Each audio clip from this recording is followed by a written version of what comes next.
എല്ലാവർക്കും എൻ്റെ എയർ കാർഡിലെ സെക്കൻഡ് ഡേയിലേക്ക് സ്വാഗതം. ഞാൻ ഓൾറെഡി ഒരു വീഡിയോ ചെയ്തിട്ടുണ്ട്. നെക്സ്റ്റ് സെക്കൻഡ് ഡേ കംപ്ലീറ്റ് ആയിട്ടില്ല, അടുത്തൊരു വീഡിയോയും വരുന്നുണ്ട്. അപ്പോൾ ഞങ്ങൾ രാവിലെ പോയത് ഒരു കോഫി കുടിക്കാൻ വേണ്ടിയിട്ടാണ്. രാവിലത്തെ വ്യൂ ഉണ്ടല്ലോ, എവിടെ പോയാലും നിങ്ങൾ ശ്രദ്ധിച്ചിട്ടുണ്ടോ എന്ന് എനിക്കറിയില്ല. ഏർലി മോർണിംഗ് നമ്മൾ എണീറ്റിട്ട് ആ പുറത്തൊക്കെ ഇറങ്ങി ആ ഒരു മരങ്ങൾ അല്ലെങ്കിൽ അങ്ങനത്തെ ഒരു സ്ഥലമാണെങ്കിൽ അതൊക്കെ ഫീൽ ചെയ്യുമ്പോൾ ഉണ്ടല്ലോ, വല്ലാത്തൊരു മനസ്സിന് എന്തോ ഒരു സന്തോഷമോ ഒരു നമ്മുടെ മൈൻഡ് ഭയങ്കര ഒരു കാമാകുന്നൊരു ഫീൽ എനിക്ക് തോന്നിയിട്ടുണ്ട്. അങ്ങനെ ഞങ്ങൾ കോഫിയൊക്കെ കുടിച്ച് ഞങ്ങൾ നെക്സ്റ്റ് ഒരു പാർക്കിൽ പോകാനായിരുന്നു പ്ലാൻ ചെയ്തിട്ടുണ്ടായിരുന്നു. അവിടെ ഒരു ബോട്ടിംഗ് ഫെസിലിറ്റി ഒക്കെ ഉണ്ട്. ആ എയർ കാർഡ് ടൗണിൽ തന്നെയായിട്ട് കേട്ടോ. പക്ഷെ അത് ഞങ്ങൾക്ക് മിസ്സായി. കാരണം ഞങ്ങൾ 2 days പ്ലാനിലാണ് ഞങ്ങൾ പോയിട്ടുണ്ടായിരുന്നത്. ഫസ്റ്റ് ഡേ നമ്മൾ യാത്ര ചെയ്ത് അവിടെ എത്തിയപ്പോഴത്തേക്ക് ലേറ്റായി. പിന്നെ സെക്കൻഡ് ഡേ എന്ന് പറയുന്നത് നമുക്ക് ഒരു പീക്കു പാർക്ക് അങ്ങനത്തെ പാർക്കുകളൊക്കെ പോകാനുണ്ട്.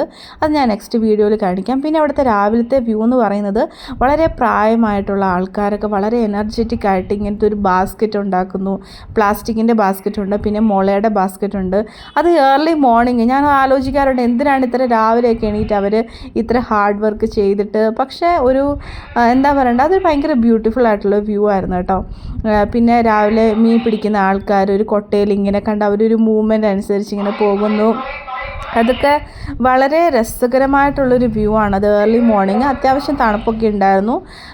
കുറേ ആൾക്കാർ അവരുടെ കാര്യങ്ങൾ വളരെ ഇൻവോൾവ് ആയിട്ട് കാര്യങ്ങൾ ചെയ്യുന്നു.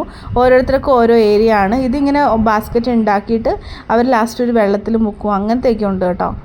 അങ്ങനെ ഞങ്ങൾ ആ വ്യൂ ഒക്കെ കണ്ടു. പാർക്കിൽ പോകാൻ പറ്റിയില്ല. ബോട്ടിങ് ഞങ്ങൾ തലേദിവസം കണ്ടിട്ടുണ്ടായിരുന്നു.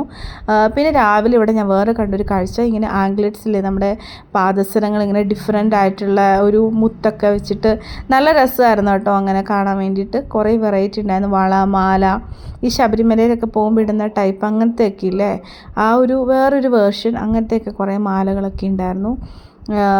പിന്നെ പ്രായമായിട്ടുള്ള കുറേ അപ്പച്ചന്മാർ നല്ല ചിരിയൊക്കെ ആയിട്ട് നല്ല എനർജറ്റിക് ആയിട്ടുള്ള ആൾക്കാർ എനിക്ക് ഒത്തിരി ഇഷ്ടപ്പെട്ടു. അങ്ങനെ ബ്രേക്ക്ഫാസ്റ്റൊക്കെ കഴിച്ച് ഞങ്ങൾ ആ ഒരു ഡേ സ്റ്റാർട്ട് ചെയ്തു. പിന്നെ കുറച്ചുകൂടി പറയാനുണ്ട്, ഞാൻ നെക്സ്റ്റ് വീഡിയോയിലിടാം. അപ്പോൾ ഇതുവരെ എൻ്റെ വീഡിയോ കണ്ടതിന് താങ്ക് യു സോ മച്ച്.